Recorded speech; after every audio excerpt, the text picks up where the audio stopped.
morning, how's it going guys? It's James here from Audio.etc. I've got a big week ahead of me this week. We've got this Jaguar here. This pretty cool, it's pretty cool. It's a bit old, but it's pretty cool. It's 2001 Jaguar XKR. It's really nice. It's got a really cool sound system in it. Well, it would have, factory, doesn't anymore, but I'm gonna put an even better one in. This may be my last week here at Auto Sound, working on this car. I don't know. I still don't really know what's happening, eh? But before we go down that road, let's talk about what we're doing to this Jaguar.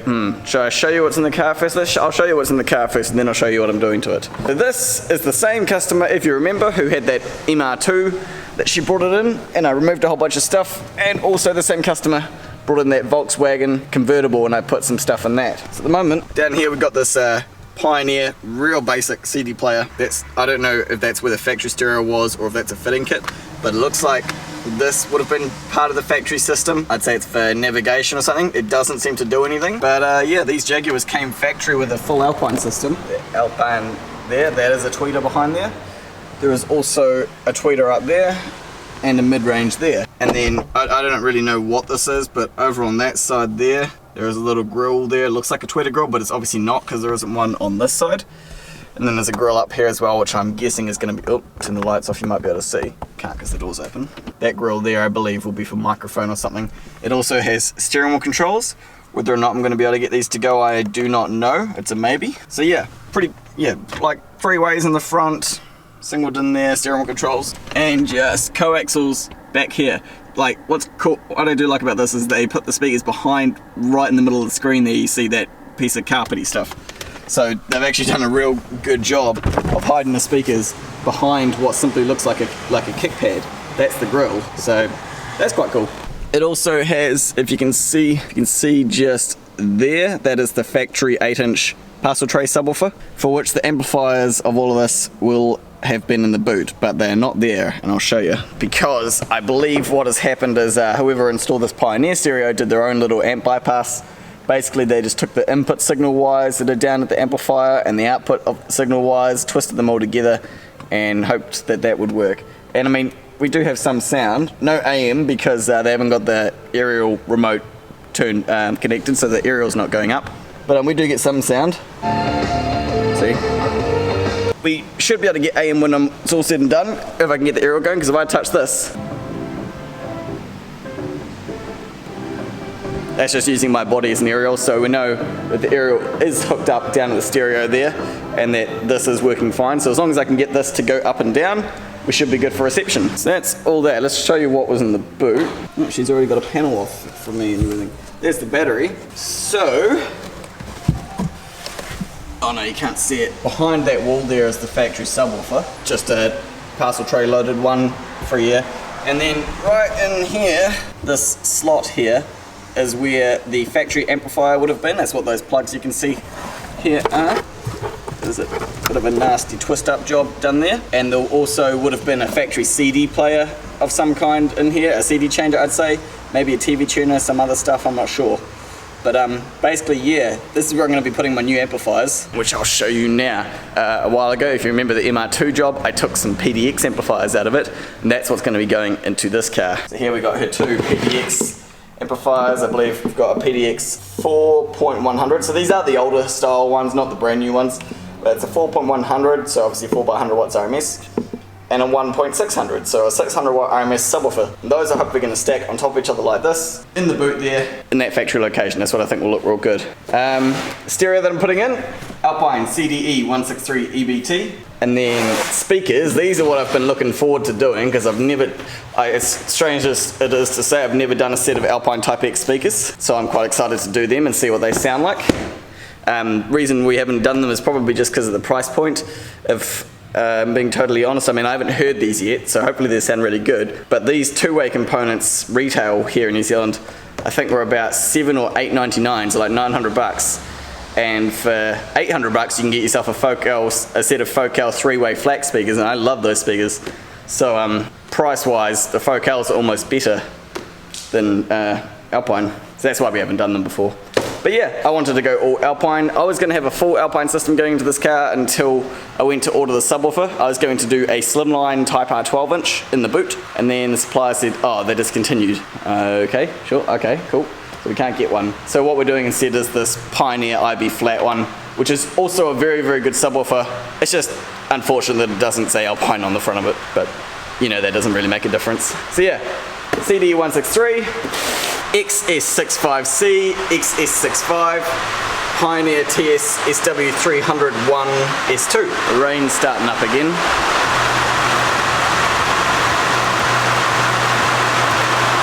And then I'm using to connect the amplifiers and the stereo. Out of the MR2, I got these Monster RCAs, 4 channels worth.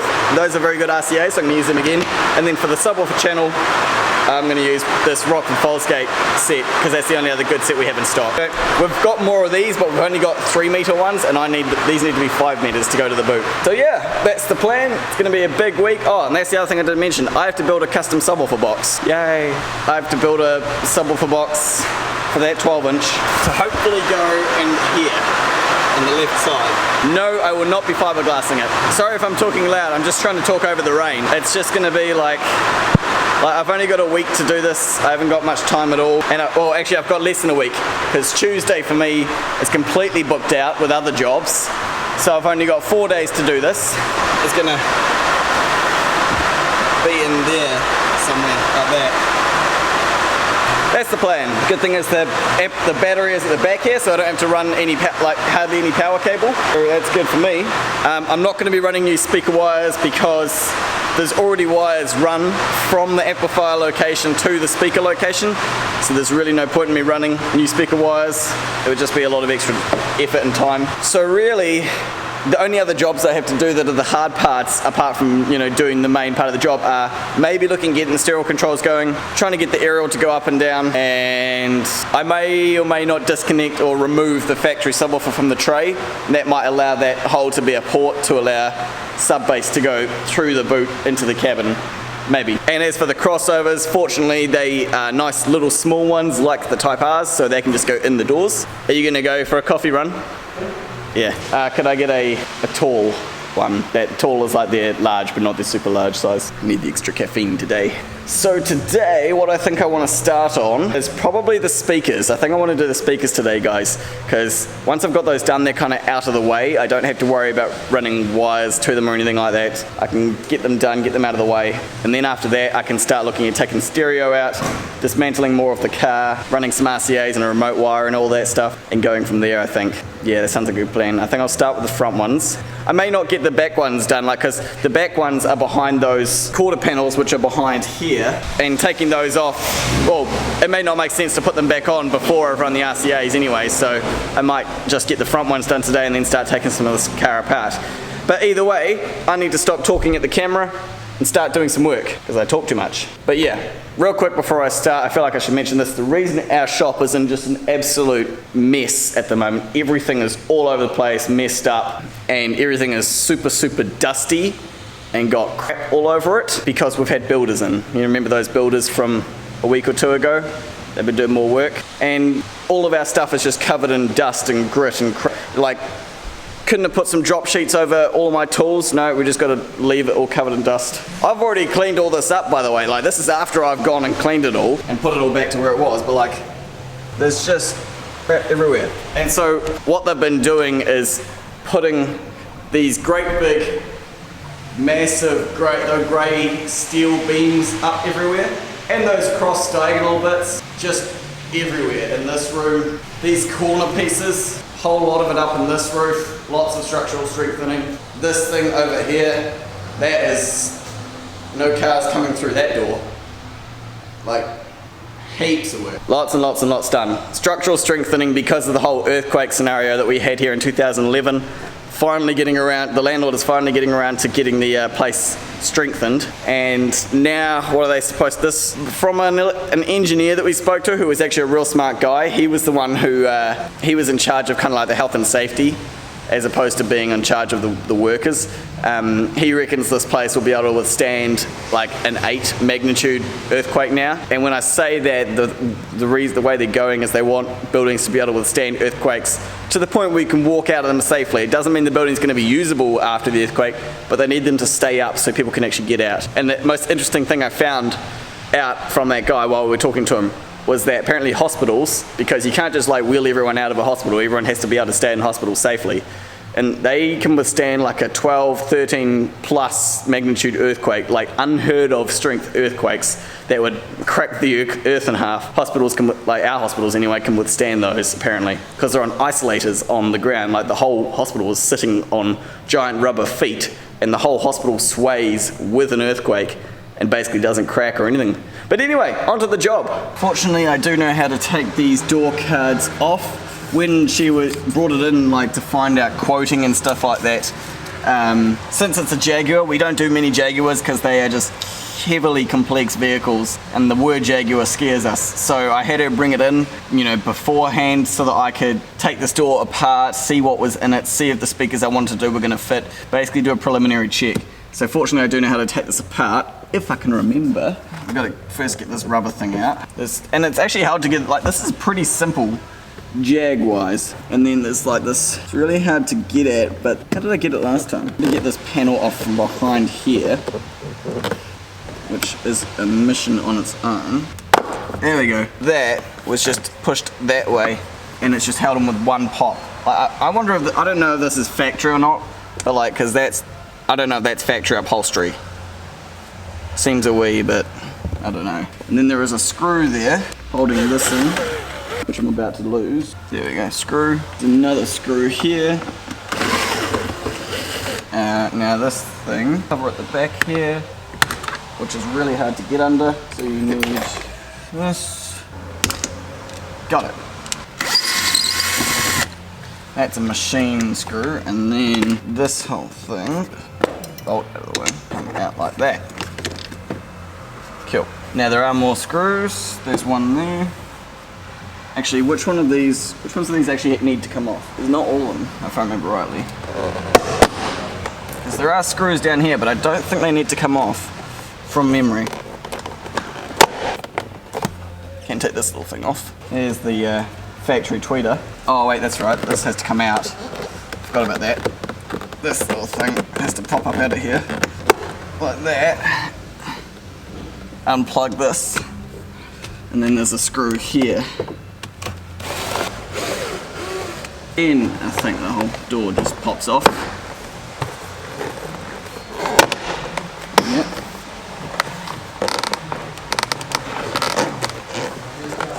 Thank you. Oh, this was the only part that I found. Yeah, there we go. Got the door cut off. As far as Jaguars go, it actually wasn't too bad to have to take off. But one thing that doesn't surprise me as Jaguar is the connection here for the courtesy light. So this like plugs onto it, and that little silver pin there, you have to pry that up and get it off so that this will pull off like that. It's the same as how manual window winder mechanisms are held on, and if you lose these little funky shaped pins, they aren't exactly easy to find. They're very rare, so you don't want to lose those. But there's the speaker. Fortunately, it's a nice simple 6-inch. 1, 2, 3. Unplug it. Boom. And then new woofer can just go straight in here. Let's take these speakers over here, and I just want to show you them because they are actually genuine Alpine. They're probably, where's Jaguar made? Is it Germany or, I don't know. On the back of here, you'll see it says Jaguar Alpine. Like, I mean, they do just look like standard old paper cone Toyota speakers, but they're made by Alpine for Jaguars, so that's interesting. Same goes for the tweeter. Oh wait, you need to be able to see that. Jaguar Alpine. Now this is the factory tweeter pod, the sail that goes on the top of the door. I said I would put the tweeters in here if they would fit, but if not, I can still put them on the dash where those factory mid-ranges are. And this is a tiny, tiny tweeter, so whether or not the new Alpine tweeter is going to fit in here is a big maybe. I may end up just leaving these as they are, having them disconnected, and then put the new tweeter on top of the dash, because the new tweeters are quite big. In fact, yeah, they're huge.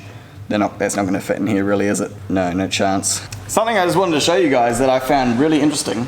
I mean, some of you guys may be aware of this because you may have worked with the Type X's before. But Type R's, the one thing I've always loved about them is that they put the crossovers they make them much more simple. So with the Type Rs, they put the crossover for the woofer on the woofer. They put that coil on the woofer, and then the crossover for the tweeter is just that simple inline one. And so for the Type X tweeters, it's pretty much the same thing, just an inline crossover. But one thing I found strange about the woofer crossover is that it straight up just doesn't have one.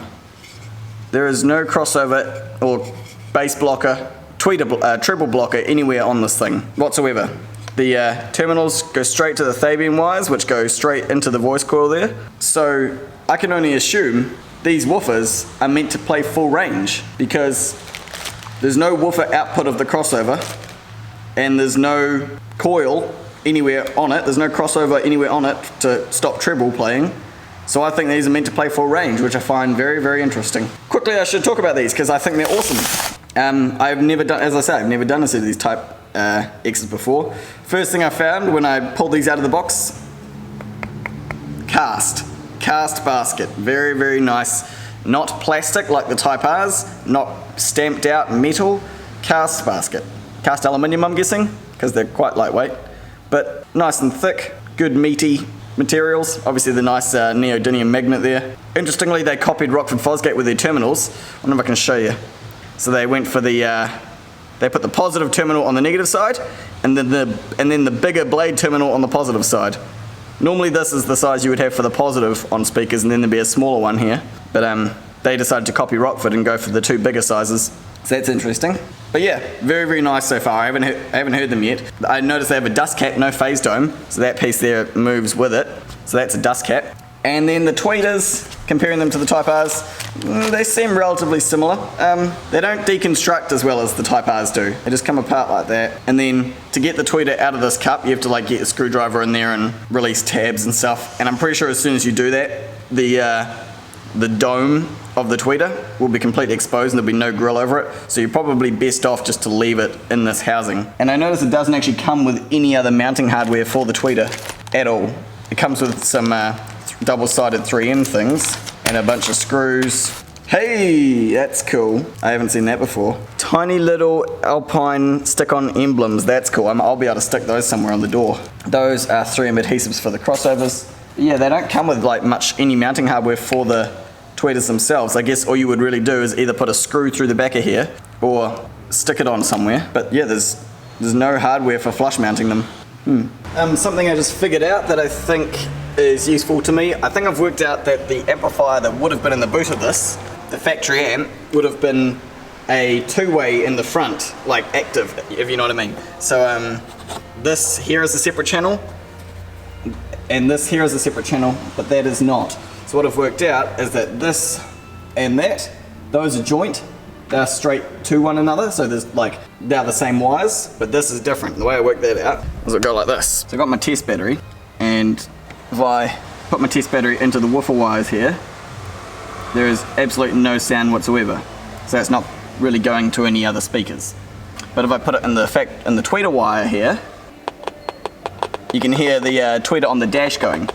So what that tells me is that, and since it's going continuously, like that tells me that the tweeter on the dash doesn't have a capacitor on it. So these wires and the wires up there are exactly the same as one another. That's running full range. This one was the tweeter that had capacitor on it. And then this is its own separate woofer channel. So what that means I can do is hook the woofer straight to this here and then do the crossover wiring for the tweeters down in the boot. I can just leave this disconnected. I can hook the tweeter up there, on up the top there, and do the crossover down in the boot section. That'll work fine. So what I want to do, I wonder if I should I was thinking I could take the connector off the factory Alpine woofer and mount it onto the new Alpine woofer, but I could also just put some crimps on here. I think that might just be the simpler way. I was going to try and be fancy and take the black connector off the back of the factory speaker so that this would just plug straight into the new one, but I think that might be just going a wee bit too unnecessarily far. So I'll just take this off and put some crimps on it, I think. Just cut those there. Now I need to work out what is positive and negative. Although I suppose it doesn't really matter because I'm going to figure it out at the other end of the car anyway. But I might as well keep it around the right way. I'm going to guess that white is positive and brown is negative, but we can check that simply by, and if I put this over here, the speaker moves outward when I do that. So yeah, white is positive, brown is negative. I could put some crimps on those wires and then look at simply mounting this into that pod. Okay, as you can see, if I put this upside down, the outline of the basket matches up perfectly with the outline of the pod. Unfortunately, if I put it this way, it doesn't sit in. So I'm gonna have to modify this in some way. Unfortunately, I can't just cut an even circle around the outside of it, because while the edge of it is on this side here, if I tilt this up, you see it's actually under there, so I can't really cut out any out of this side. It has to all come out from this side. So what I need is a circle that starts at this point here and then cuts into there for this to sit in. Here's a template. Looks like I won't have to take too much off. Just a smidge, just a hair's whisker. Let's get these things off that we don't need. This fits on here but loosely. Now just line that up there, relatively center, like so, and I'll just mark what I need to cut out. Okay, there we go. So I just need to cut that out. I could probably almost do it with a power file. Give me 2 ticks. There we go. A little bit of jigsawing, a little bit of power filing later. And now that sits in there. It goes all the way in. So, drill some holes to mount that to that. Some foam tape to seal it, and then I can just mount it back onto the door. Easy peasy. Okay, there we go. It's all mounted up. What I ended up doing, rather than relying on, you know, little self-tapping screws to hold into the plastic, I managed to nut and bolt each one with just these little 4mm bolts that come with Alpine speakers all the way around. Obviously there's 2 nuts on the underside there, and then 2 nuts there, and a washer on each one. And before anyone gets on asking, yes, there is enough thread going through there. So yeah, oh, and I also put a layer of foam tape in between the plastic and the speaker that you can see there, going the whole way around. So now I can stick this in the car. There is already foam in the car that this sticks onto, so now this should just pretty much plug on and screw in and it'll be done. I'm still so amazed that there's no crossover on this thing whatsoever. It kind of confuses me a wee bit. Right. And I did have to offset it vertically just a tiny bit because of the fact that when I lined this vertically up with the vertical direction of the pod, this bolt here lined up perfectly with a little gap in the plastic right there, so I couldn't put it quite vertical. But that's no big deal, that just affects my OCD more than anything. But now this should just plug onto here, and this one onto here, lines up on there, and then these bolts go in here on this bracket here. It's just what you end up screwing the door card to, which is why I wanted to use the factory pod rather than making my own, because there's this bracket that goes on here as well. Probably check that it goes, get some sound. Yep, it's going. Yeah, that's all tight, sweet as.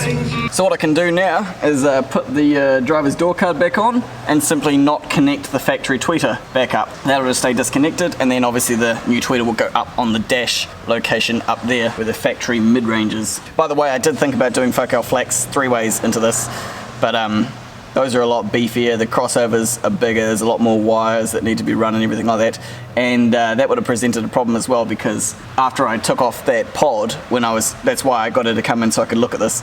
The factory tweeter in that factory tweeter location is so freaking tiny, I don't think anything we have would have fit in that, so really there's only room for a woofer and a tweeter in the mid-range location.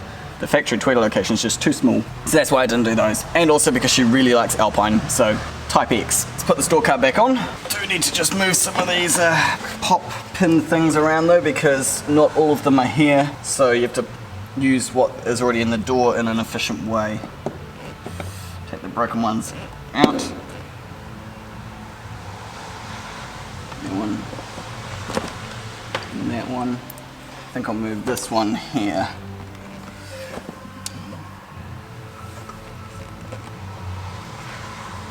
If I can without breaking it.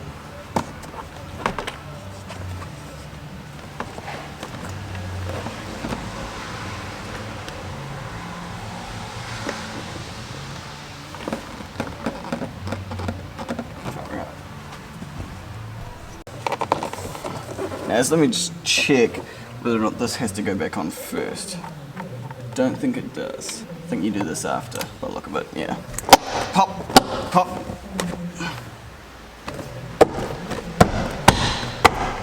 Screws back in. like that. Cool, then this thing here just pops in like that, and then this here just sits in through here. Okay, there we go. That is the driver's door already done before 10:30, so that's good. At least the doors are going to be easy. I'm hoping the rear speakers are going to be just as easy. I feel like the hard part is obviously going to be getting wires through underneath to the back. I think I'm going to end up running the wires straight down the center along the tunnel, because I don't think, there's no rear center passenger. There's no like third passenger in the back, so I can just run the wires straight down the center, I believe. Cool! So here's the factory mid-range. It literally just, you can see those clips there, it literally just popped up out of the dash. Nothing holding it down except those clips, and you can see on the back of it here, like all the other speakers, Jaguar Alpine, genuine, nice, very nice. It's I'd say about the same size as a Focal mid-range actually. I'd say it's around about 2 inches, 2.5, about 80 millimeters. Would have been good if I could have had three-way components in this, but you can't have everything. And Alpine don't make any three-way components, sadly. Anyway, it has this loom on it, which I unplugged from here. So there's the plug it plugged into. What I'm going to do anyway is I'm going to simply cut that connection off of there, solder it onto the end of the tweeter, and then it can plug straight in, and the crossover will be down in the boot. Because, yeah, it's quite tight in there. I don't think I'll be able to fit the crossover. So I have to do the crossover in the boot somewhere. But what I'm going to do now is try to find a way to mount this on like a little panel or something to the back of this. So let's go do that. Okay, there we go. Got my tweeter mounted up and done. So quite simply all I did was, I did take the back end off of it because it really wasn't needed. And then I just got a piece of back strap here. I used the existing factory screw holes with a washer and the factory screws to sort of just clamp it down, like C-clamp style. And then I put some of this tweeter gasket foam stuff just around the outside to seal off the rest of the grill. And you can see it if you look really closely, like there's a bit of shine there from the adhesive, but really you're not going to be looking at the tweeter from above the car very much, and it's quite hard to see, so I think that's going to work good.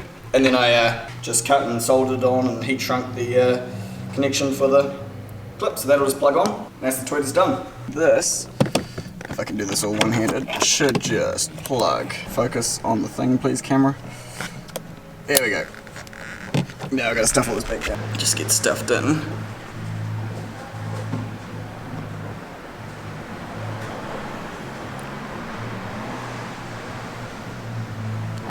It kind of goes down there.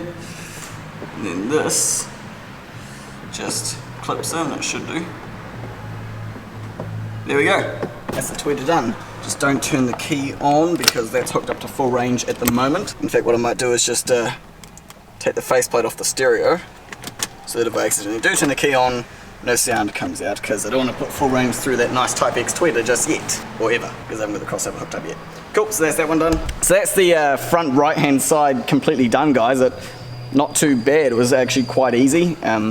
So as long as the rest of the Jag goes this way, I probably won't be doing too bad for time.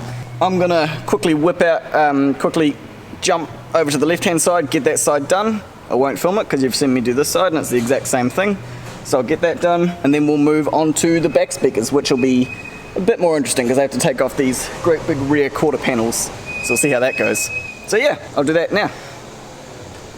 Okay, there we go, guys. The front speakers are done, got the left ones all done and wired up. Everything's good, and it's only 12 o'clock, so I'm cracking along quite good with a good pace here now. But what I think I want to do now, because I got a feeling that's going to be the easy part of the job. I feel like from here on out it might get a bit more difficult.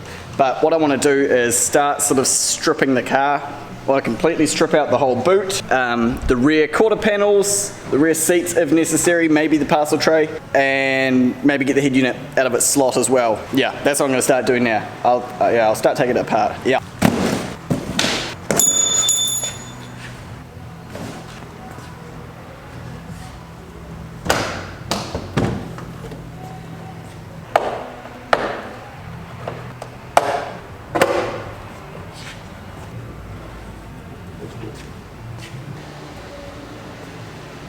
Okay, so here we go. I got the whole boot pretty much stripped except that side, but that panel will just pull out the same as the right if I need to when I do the subwoofer.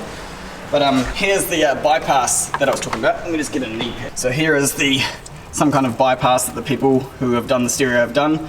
2 sets of speaker wires here, and then it looks like it goes into There's 1, 2, 3, 4 sets of speaker wires there, as well as these, whatever they are. I don't think they're factory. I think someone has run those, but I don't know what they do. And then there's all sorts of other crap that's not plugged in, like there's this stuff here. I would say this here might have gone to the navigation, possibly. Yeah, that'll be the GPS aerial. That'll be the data for the GPS module, which would have been here. And then there will be those obviously went to the amp.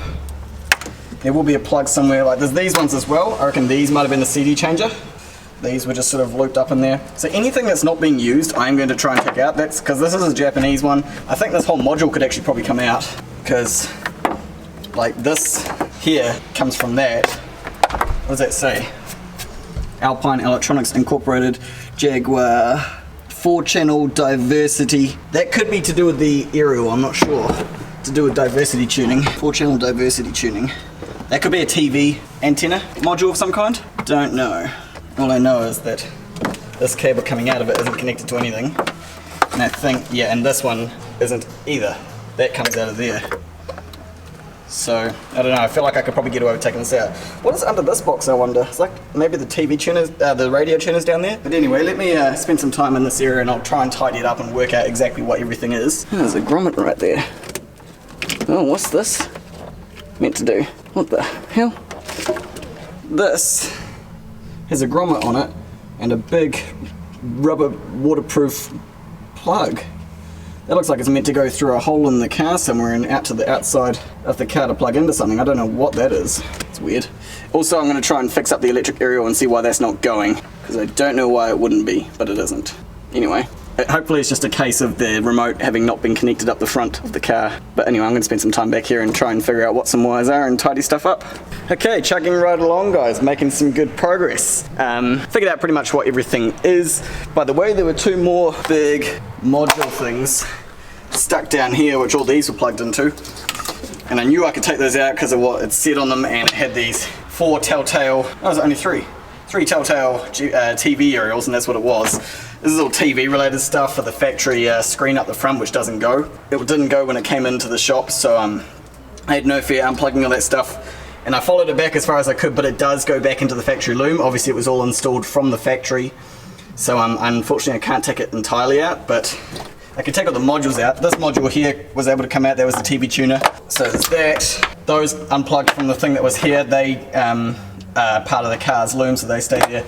And so does that stuff, but that was there already. And it worked out what all the wires over here were. So what they had was these blue ones. They were hooked to the front door channels. So the front output of the stereo went to the front, these went to the front door wires. And then these ones over here on the right, they weren't cut. I've cut those myself. They are for the front tweeters. So that's the tweeter channels. And then these other 4 random wires here, that are like brown, green, orange, and white, they are for the rear channels, which were on these as well. So all 4 speaker channels are here. Actually, it's 6 speaker channels. It's front doors, rears, and front tweeters. And then these other 2 sets, which are just here, they go to the factory subwoofer, which is there, because that's a dual voice call subwoofer. So I'll just leave those as they are. And yeah, most of that will get taped back up, but I'll end up using all of these wires. And this stuff can all get pulled back through now, through the hole that I have discovered, because I've actually gotten pretty much most of the car out. I've got the stereo out, the center console. Let me show you. So first of all, yeah, I've got the whole back seat out. Here's the wires that go through. Now they weren't like this, they obviously were down underneath the center console, but I've got them out and loose. So I can pull these back through now, because I am not using them. That's all that. Also worked out that the aerial is fine. It does work, but they obviously just haven't got the remote turn-on wire for it hooked up. I figured out how to get it going up and down.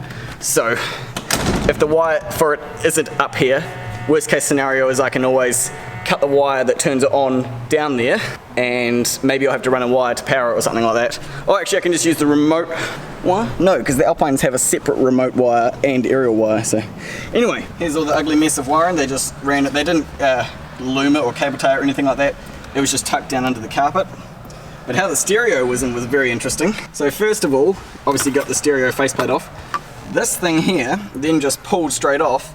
And then I turned it over, and it's MDF and plastic, and that piece at the front is like a stereo trim piece, and then they've bodyworked it onto the wood. So whoever did this, nice work. Actually really, really good, really clean looking. Your wiring isn't too great, but part that you see looks really good. And then how the stereo was mounted, stereo here. The stereo, after I got that out, just slotted out. It wasn't locked in any way. And they've made themselves some custom brackets out of hot glue. I think the hot glue might have meant to have stuck to the cage, but it didn't, so it just slotted out real easy. So yeah, that just was the thing holding it in the right depth. And then there was this trim, this cage here, which was actually quite hard to get out. And I got a feeling this cage was in the car before that stereo. So here's my theory. I think down here, because this all looks quite factory and designed for Singleton, I think down here, originally there would have been a DVD-ROM drive where you would have inserted a maps disc to get the navigation working on screen, which is why there's like all these DIN plugs and stuff down here to connect to the navigation and the factory systems. So that's my guess as to what used to be down here, like a factory navigation unit of some kind.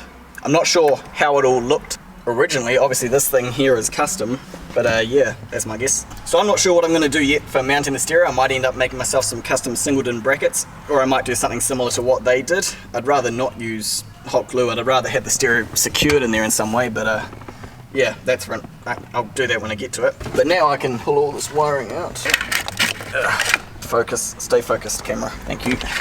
And it just goes under there. It's quite hard to get it all back through one-handed because it's going past like sharp metal, and that's like straight up friction which just stops it from pulling through. I wonder if I just pull one cable at a time, it might work. Nah, let me just quickly get these wires out. Actually made a lot more sense to cut them at this end and pull them back out the other way. But anyway, got the wires all out. So the only wires they've used from the rest of the loom, this is the factory DIN loom, is they've got a permanent supply here, an accessory turn on, and I don't know what this last remaining wire is. It might be an additional permanent because it's the same color.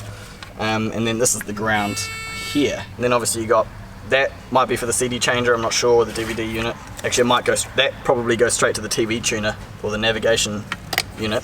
And then obviously got aerial and this, which has probably a bunch of data and stuff in it. So the trick is, am I going to really be able to find the aerial turn-on wire in here? Otherwise I have to run another wire for it, because the Alpines do have two remote outputs. They've got one dedicated for amplifiers, which is 1 amp, and one dedicated for turning on aerials, which is a bit less, I think. So it's good to use both of them. But yeah, so I can cut. So what I think my next step for me is, I might start working on the stereo now.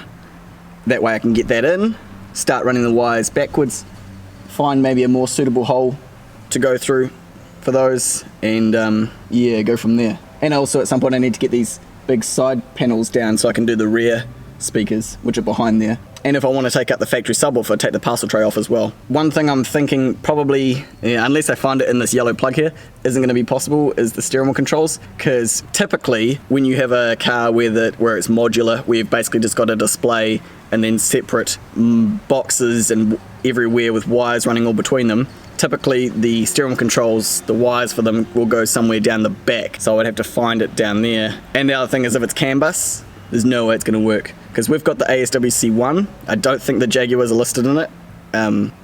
Yeah, I don't know. I could try going to the steering. No, I can't go to the steering column. Well, maybe I could if it's resistive there. That's probably going to be one of the last things I tackle. It's not a priority.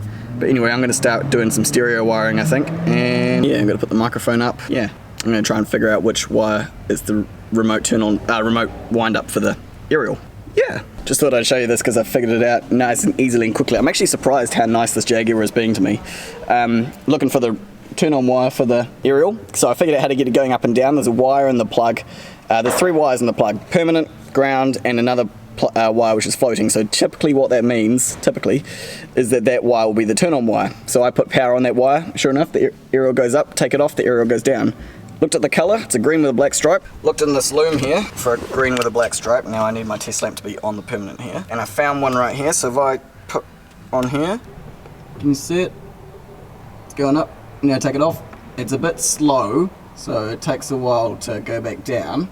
There we go, it's going down. The good news is, I found the aerial wire in this loom. One other wire I might, so I don't have to run one other wire I might look for is illumination. See if that's in here. That there is power, but that's for the cigarette lighter. What color is that? Because often it's the same color the whole way around. That is just like red or brown or something. wonder if there's a colour up here the exact same, since they often use the same colours. Doesn't look like it. Worst case scenario, I can get illumination from here, but it'd be good if I got it up here. So I guess that's good. Found it. Question is, it was the brown with the blue stripe. Question is, does it dim? It does. Battery in the car might be getting a wee bit low. Might need to put the charger on. But that's good, I found that. Does this one? I mean, sometimes it is good if you can find one that doesn't dim with the dimmer, but no, that's fine. Right, guys, jumping ahead. Sorry, I had to charge the battery in the camera, and I was basically just doing some boring old wiring of a stereo sort of stuff anyway, so I figured there probably wasn't too much point in me doing a POV cam or a time-lapse or anything like that. You guys have seen me wire up stereos enough times to know how I do it. Although in saying that, I did do it slightly different this time, just for you guys. I'm just getting the stereo out of its bag. So, where we're at, I've pretty much done all the stereo wiring and everything like that. Yeah, totally. Let me hop in here and show you what I've done. So, first thing I did was I went through and figured out what wires were what. Obviously I knew what permanent, accessory and ground were. I found that wire for the aerial to make it go up and down, so I knew what that was. And then rather than me running a remote wire for the amps, what I did was I looked for a wire that went from this plug here, the yellow one, all the way to the back where the amps are, and I checked and I found pretty well straight away a plain yellow one which just goes straight from this plug to a plug at the back. No voltage on it, no resistance, nothing on it, so I'm pretty confident that I'll be able to use that as a remote wire, because that's what I've got wired up.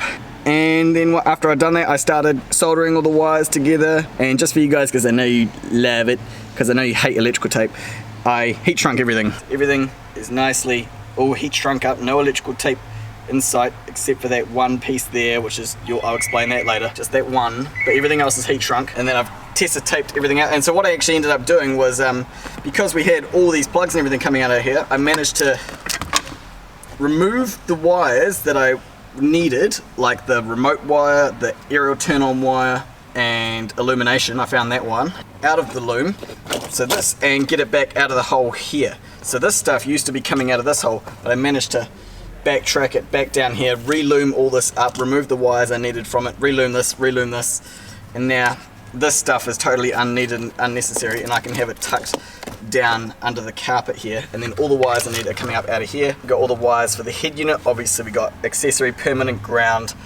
illumination, aerial turn on, amp remote, and also I've just now figured out, after the fact, after I'd done it, I was like, okay, so I wonder about the steering wheel controls. Let me just check, and I checked on the Access website, and it does work for this car. I haven't tested it yet, I'm about to do that, but apparently it does work for this car. It said, you know, connect this wire to the white/red wire, which usually means a white wire with a red trace, which is pin number 2. At pin number 2 I found a red wire with a white trace, so it's slightly inverted, not exactly right, but I'm about to hook it up and test it and just see if it works. And then so yeah, once I'd done all that wiring, I had to take all the tape off everything, unheat shrink it, wire up the accessory and the power, the accessory and the ground wire for the Access, wire up the control wire for the Access controller. Basically I've got everything oh, and I've done the microphone as well. The microphone just tucked up there, the wires obviously go down with the factory loom. I took the glove box completely out, ran it behind there, and then it pops out here. All the access for the microphone is in behind this area, rather than having it in here, because I feel like I'm going to be tight for space,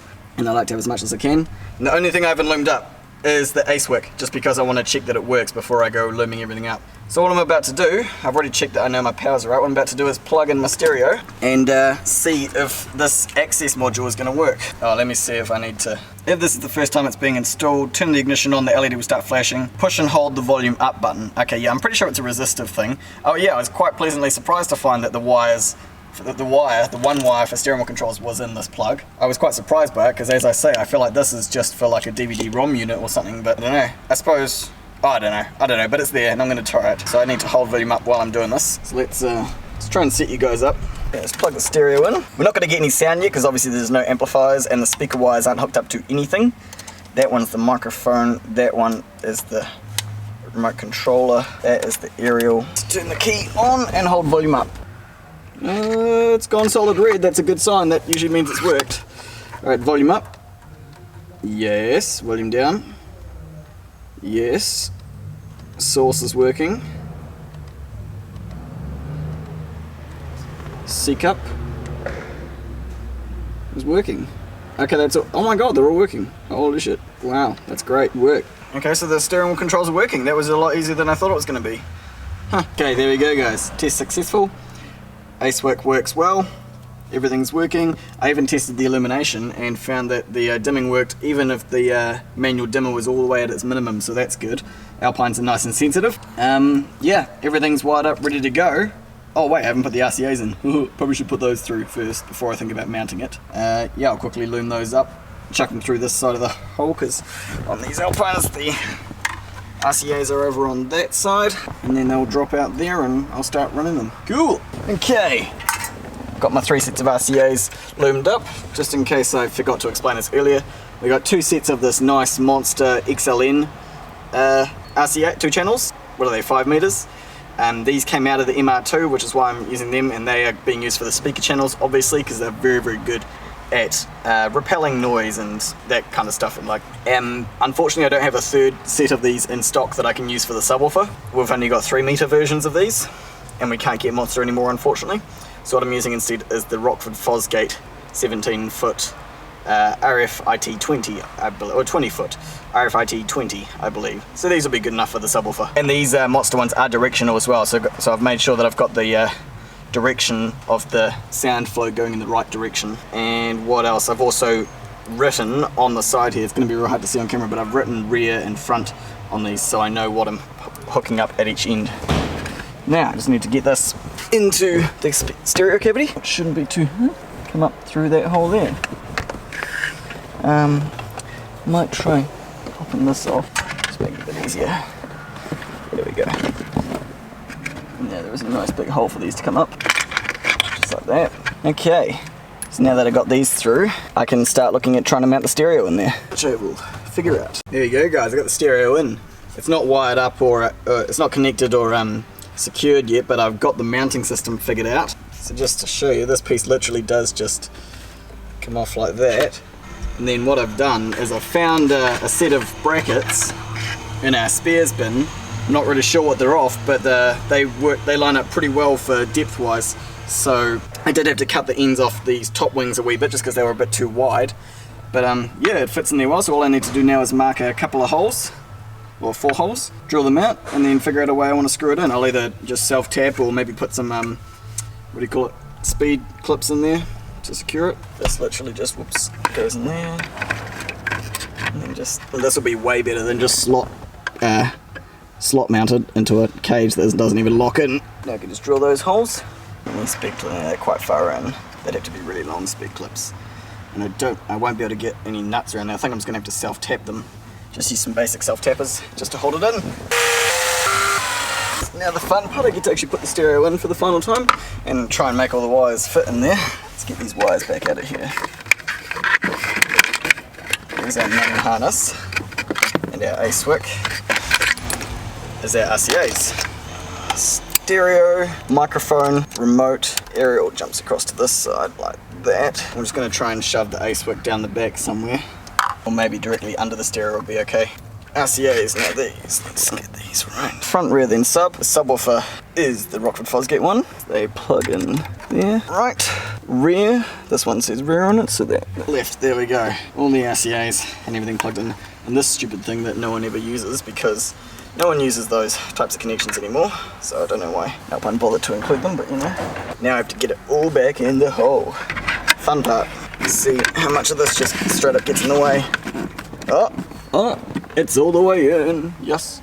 Alright, before we screw it in, turn the key on. Aerial's gone up, volume up and down works, source works, seek works. Yep, so the steering controls are all good. Dimmer. Yep. Anything else? No, I don't think that's it. I think that's everything I need to check. Wait, I can put the screws in. Cool, that's them all in, nice and tight. This should just slide on. Should just, there we go. Ooh, tight of a fit. Let's take this off and make it a bit easier. Tight fit. That's the aerial just going down. Now that is poking that out like that. It's like it's sitting up too high. Do to make it sit down. Loosen these off. All the way down. Tighten up. There we go. It still kind of wants to do that thing where it pops out, but now the faceplate. Boom. And there's the aerial going up. I almost need like a little bit of something under this, like a piece of adhesive along the bottom side of this to help it stick there. just going to try a piece of this red double-sided 3M tape along the underside of here just to hold it there when it's pushed in. Ooh, not that way. Let's try and get this in.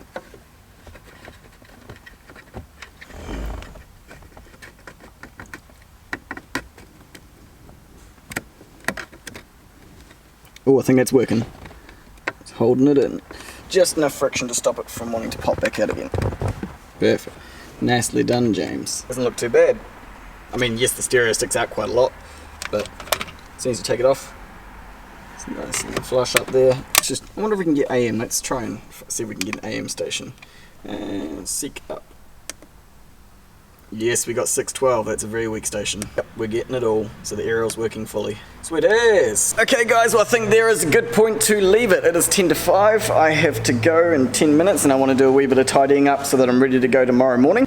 So yeah, I think I made good progress today. I got the stereo done, got the front speakers done, figured out, it's old and tired.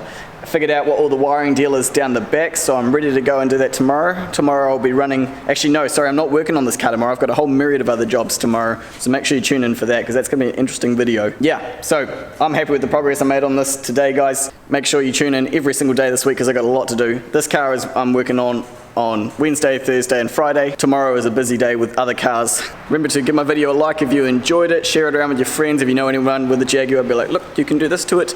Also, if you're a Patreon or a patron of mine, make sure you keep an eye on my Patreon page and have notifications turned on because now Patreon has this new thing called Lens. It's basically just a direct carbon copy of Snapchat but for Patreon, so now I can post more updates much easier on that now. I did one earlier this morning, so I'm going to keep you guys, you Patreons, you awesome people, I'm going to keep you up to date with what's going on there, so make sure you have those notifications turned on. Whoop.